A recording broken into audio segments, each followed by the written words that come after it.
Hello everyone. Today we are presenting a topic called the Semey test site, its legacy and its impact on local population.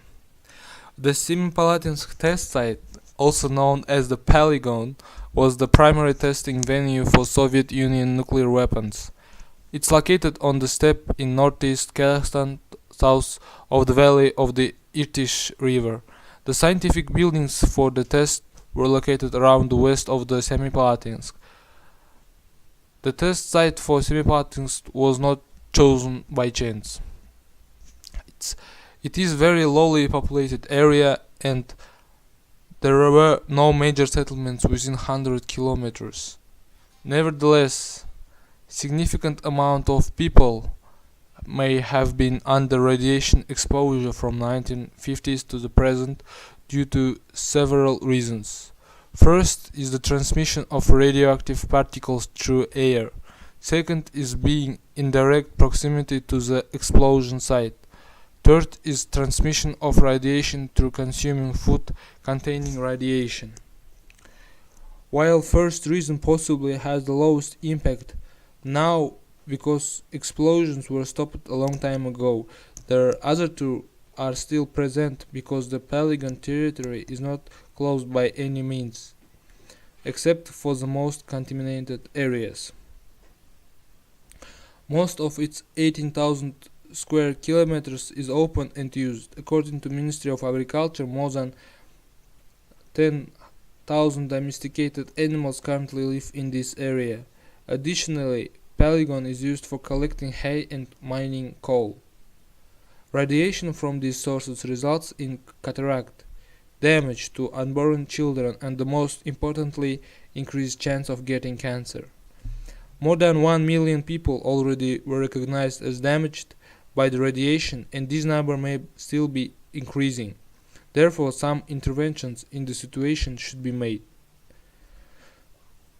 The Soviet Union conducted 458 nuclear tests at Semipalatinsk from 1949 to 1989 with little regard for their effect on the local people and environment. The full impact of radiation exposure was hidden for many years by Soviet authorities and has only come to light since the test site closed in 1991. The site has been described as the world's worst radiation hotspot. From 1998 to 2012, a secret joint operation of Kazakh, Russian and US nuclear scientists and engineers secured the waste plutonium in the tunnels and the mountains.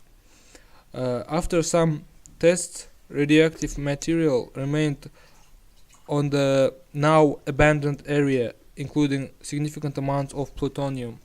The risk that material might fall into hands of scavengers or terrorists was considered one of the largest nuclear security threats since the collapse of Soviet Union.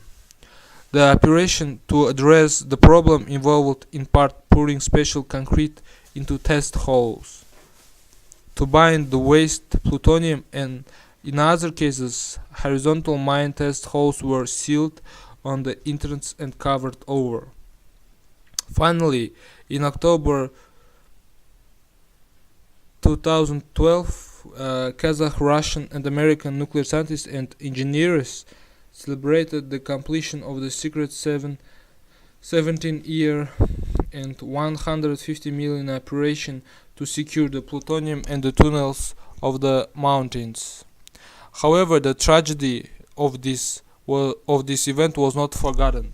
In February 1989, thousands gathered in Almaty, the capital of Kazakhstan at that time, to hear the Kazakh poet Olja Süleymanov, who condemned nuclear testing and announced the creation of the anti-nuclear organization Nevada Semipalatinsk. The group and the movement that was spawned became the extraordinarily strong grassroots force. Days later, 2 million people signed a petition to close the testing site. President Nazarbayev supported the effort of officially signed to decree the close of the site on August 29, 1991, exactly 42 years after the first nuclear explosion took place there. Kazakhstan has made progress to heal itself since its shutdown of this site. The scientists of the Kazakhstan National Nuclear Center, formed on the grounds of the former testing site, now work on cutting-edge peaceful nuclear technologies. Radiation levels in the vicinity of the site are mostly within the recommended norms, although within the site there remain hotspots that continue to pose dangers.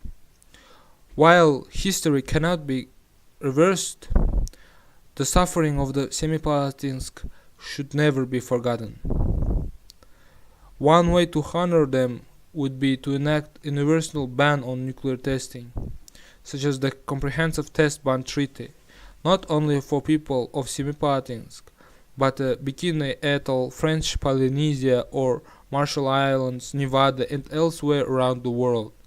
Such a formal commitment by countries to never conduct nuclear testing again will also bring us one step closer to a larger goal: a world finally free of nuclear weapons.